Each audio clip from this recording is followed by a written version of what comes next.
Hi guys, welcome back to my channel. Once again, if you're new, my name is Priscilla. Welcome to my next location. I am a new Seattle-based flight attendant working with a major US airline company. And my channel focuses on providing the new flight attendant with all the information they need, the real tea, all the information you need essentially to be successful. I do have two playlists in the description box below. One focuses on how to become a flight attendant from start to finish, and then from the application process to the very end to getting your training date assigned. And then I do have another playlist which focuses on my training experience. I share all the information you need based on what to expect, how to handle the stress and the hassle of going through training, and some tidbits on how to be successful. So go ahead and check them out. The links are in the description box below. Today's video essentially is going to focus on my schedule reaction for the month of August.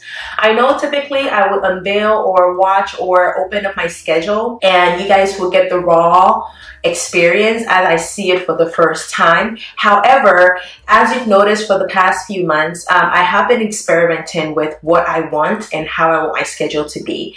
And with that being said, usually I'm working during the time when our schedules are released. Once again, our schedules are released with the airline that I work for, are released on the 16th of the month prior. Essentially, the schedule for August will be released on the 16th of July. That's basically what I mean by that. So, but then like I was saying, I'm always working around that time. So I'm not able to grab my phone and record my instant reaction anymore. Plus, I feel like I prefer to give you all a realistic presentation of what my schedule would actually be for the month rather than just show you what I received. Because if you know, if you've been watching a few flight attendant videos, you would know that our schedules are not fixed. Like, just because I get assigned one thing doesn't mean that I'm going to be stuck with that the entire month. No, that's just the beginning of the whole show. All right, so let's get into it. So the first thing I would like to share is what I bid for the month of August. I wanted my 8-day start date to be anywhere else in August except for between the 16th to the 21st. And I was granted that. Also, as usual, I wanted high time 3-day trips and then high time 2-day trips. I do not want any 1-day trips at all because I'm able to pick that up easily, and I don't want my schedule being filled up with that because then I end up getting more of it. Whereas I can get 2-day trips and 3-day trips that are high time, and then I can pick and choose whether I want to swap those for good 1-day trips or just keep them as they are. And that was about it. I wasn't really stuck on any specific layover. As usual, I don't care where I go. I am in my first 6 months. I'm just exploring, trying to figure out the best way to structure my schedule. This is the time to make mistakes. This is the time to figure out what works for you and what doesn't. The other thing, I maintained my bid from July to August, which is me only working between Thursday to Sunday. Before I move on from this point though, I do want to add that for the month coming August, September. In September, my goal is to switch that. So I'm going to switch that to have my days off to be Monday, Tuesday, Wednesday, Thursday, so that I can work Friday, Saturday, Sunday to see how that turns out. Like I said, I'm experimenting. So those were the things that I bid for. Recap, working between Thursday to Sunday, high time 3-day trips, high time 2-day trips, and avoiding my 8-day start date to be on August 16th to the 23rd of August. So those were the things that I bid for. And did I get that? We have this report that generates after our schedules are released to let you know what you were granted and what you were denied and the reasons behind why you were not offered that. So when I went through it, I was granted the high time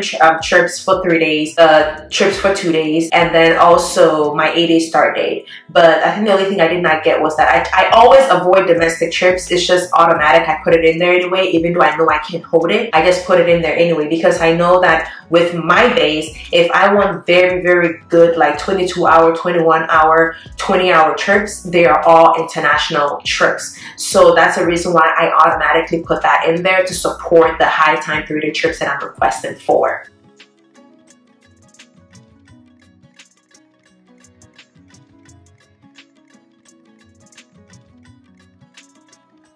So that's the whole idea behind it. I know I won't get assigned international trips because I'm not senior enough to get it, but that's no big deal. No hard feelings there. So that's what I requested for, and based on the report, these were the stuff that I was granted. So let's see what I got assigned. I made changes. So like I said in the beginning, I made changes. Immediately I got my schedule, I moved things around, and I believe I tried as much as possible to show you all the progression of the changes that I made, what I did, and what I did afterwards. One thing to note that I need to add is that as a flight attendant, as I've always said, you work your schedule. You control your schedule to an extent once it's released.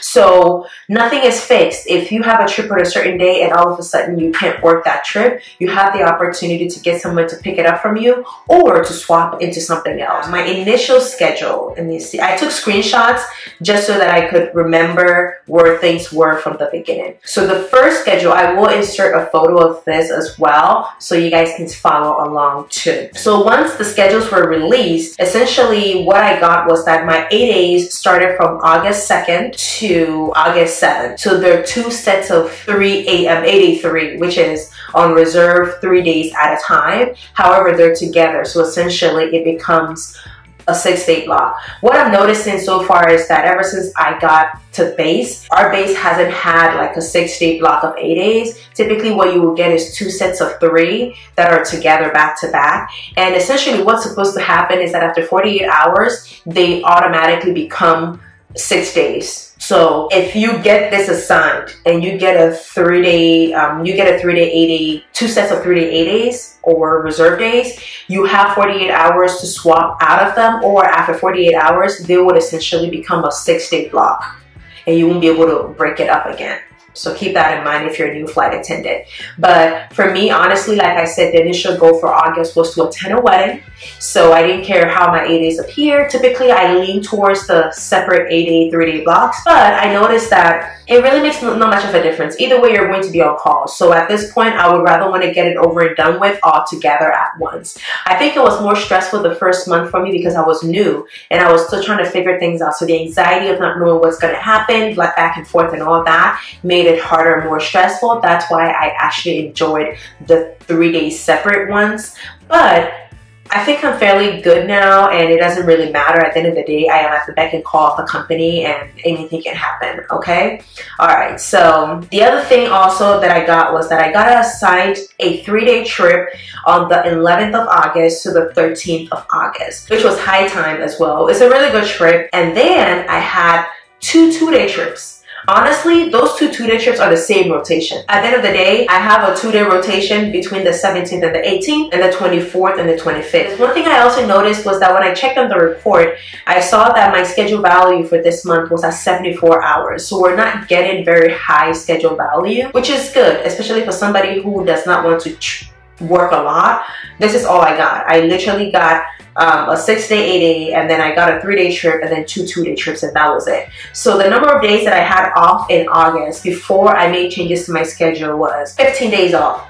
So out of the entire month, I literally collectively between my 8 days and my trips, I'm working 15 days and I have 15 days off essentially. It would have been 16 days, but the release time for the 2-day trips are such that I think it's at midnight, so it literally overlaps into the next day. So it's like a half day situation. That's why I said 15, but it's actually 16 days off. So that's how lean our schedules can be. So if you're looking to do something on the side, you can actually do it. Although your schedule might not be consistent, you can actually do something on the side as well. So keep that in mind if you're trying to become a flight attendant or you're a new flight attendant out there. So that's what I got from the beginning. Moving on to the next phase. So now my goal was for August was that let me try and work a reasonable amount of work, because I know I've been talking to you all about flight attendant pay, right? And this time around, I wanted August to be more fixed, more structured, something that I would do or consider doing every single month to see how much I can earn doing those trips every single month, just to give me like a reasonable idea of what my income would be, just to get some sort of stability and some consistency in my life as a flight attendant, okay? I want to have a minimum of 3 days off every week. That was my goal. So I started to move things around. The first thing I wanted to do also, the 3-day trip was good. The 3-day trip was worth over 19 hours, which is perfectly fine. I'm down for that. But the 2-day trips, which I noticed that I was getting these 2-day trips because of the bid that I bid for. So as a result, what I went in was that for September, I adjusted my bid for the 2-day trips. I increased the credit time that I wanted. I increased the minimum credit time that I wanted my 2 days to be so that I can avoid getting these amount of 2 days, because the credit time was not the best. It was like 12 hours or so, which is okay. But then I thought it was okay when I was newer. Now that I'm like 3 months in, I'm understanding the value of 2 days and what would make a 2-day trip a high value trip. It has to be 15 hours, 14, minimum 13 hours, but I would say 14 is the best, 15 even better. So the next thing that I did was that because I wanted at least 3 days off every week, I had to maximize the trips that I was getting. So the goal for me for August, in addition, was that I wanted to work, whenever I worked a 3-day trip, I wanted to work a turn as well. So essentially every week I wanted to do a 3-day trip, a turn. The next week I want to do a 3-day trip, a turn, or vice versa, whichever comes first. So it can be a turn and a 3-day trip, or a 3-day trip and a turn. That's how I wanted to work the trips back to back. So that essentially I'm working 4 days a week and I have 3 days off. So to get rid of the 2-day trips, I ended up picking up a 3-day trip between the 15th to the 17th of August. And then I picked up a 1-day trip, which was a red eyes, in July. So essentially the photo on the screen at this point will show you guys where I still have my 8 days. And then I have the 8-day trip, the 3-day trip that I had between the 11th to the 13th. And then the 3-day trip that I picked up between the 15th to the 17th. So that was what I was left with in August, because I got rid of my 2 days. The rest that I have here, I can work with. I would rather want to have fewer trips in my month so I can easily move them around compared to having so many trips and having to try and swap to move them around. It's harder that way. Moving on. All right, so this is where the action happens, okay? So what I did was that, which I'm going to show you all, is that I essentially ended up swapping out of that 3-day trip that was between the 15th to the 17th for a 3-day trip between the 25th and the 27th. And then I picked up an Amsterdam trip between the 19th and the 21st. And then I went ahead to pick up 2 1-day trips. And I ended up with 3 3-day trips and 2 2-day trips. The goal for me was, like I said, to pick up a 3-day trip and a turn, a 3-day trip and a turn, or a turn and a 3-day trip. So you will notice that I still have my 3-day trip between the 11th to the 13th of August, and then I picked up a turn on the 18th, and I have a 3-day trip on the 19th to the 21st. Initially, I wanted the 3-day trip to be from the 18th to the 20th, so I can pick up the turn on the 21st. However, I did not get a 3-day trip with a good credit time within that period, so I went for the next best thing, which was the 19th to the 21st. So that's why the turn ended up being on the 18th, because I had a good turn for the 18th. So most of the time, you might not get what you're looking for, but you might get something that is better or close to what you wanted. So you have to be flexible and keep your eye on the prize.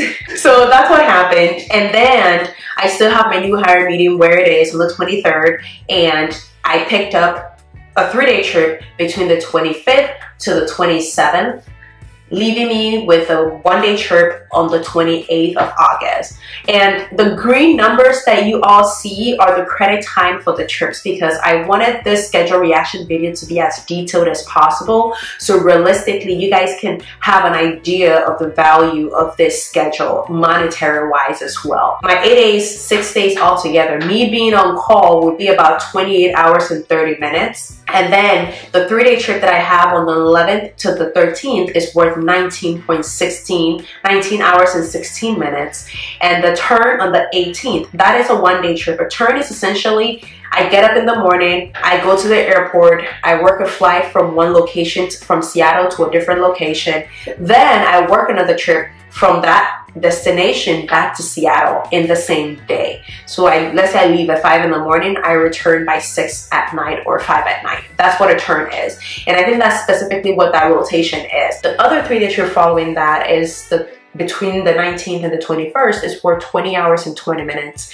And the trip that I have on the 25th to the 27th is worth 20 hours as well. And then the turn that I got on the 28th is worth 9 hours and 39 minutes. Mind you, I had to be strategic with the turns that I was picking, because you're required to have minimum rest of, I think, 12 hours in between the trips, right? So I could not pick certain trips with certain start time or report time. The good thing is that if you're swapping or if you're picking up with this on the system, whether on the swap board or open time, if you don't get enough rest, minimum rest it will let you know and it will deny the pickup that you're trying to do. So there is some checks and balances in place to make sure that you're not resting for just like 4 hours only to work a trip right away afterwards. So that really helps, because sometimes you're trying to do it as quickly as possible and you don't have the time to like figure out, count the amount of hours of rest you have in between the trip, before or prior,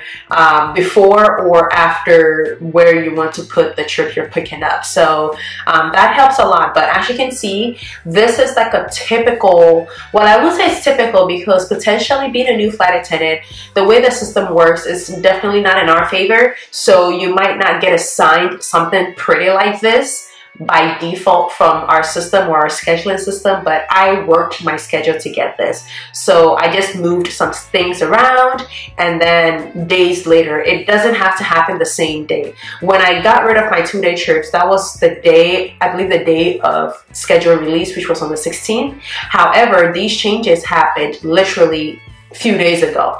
Me picking up all these trips happened a few days ago. So I do plan on picking up something for the 14th, but because the release time is very late, it's making it hard for me to put something there, but it's no big deal. So yeah, this is my schedule for the month of August after tweaking it here and there. But this is it. This is a typical new flight attendant who's working her schedule. If you guys do have questions on how I work my schedule or some tips and tricks on how to be successful in working your schedule, I do have a playlist that I will leave in the description box on all my schedule reactions ever since I started in May. So keep that in mind. But this is it. I have pretty good times for my trips and they're worth a lot, so I don't have to work a lot. I still get my 3 days off every single week. Actually, on the week between the 14th, the 13th to the 19th, I have 4 days off. That's why I really wanted to put something on the 14th. But altogether, after adding these additional trips, I would have 13 days off as well. So it's really good. That way I can get days to rest and then also record my content as well.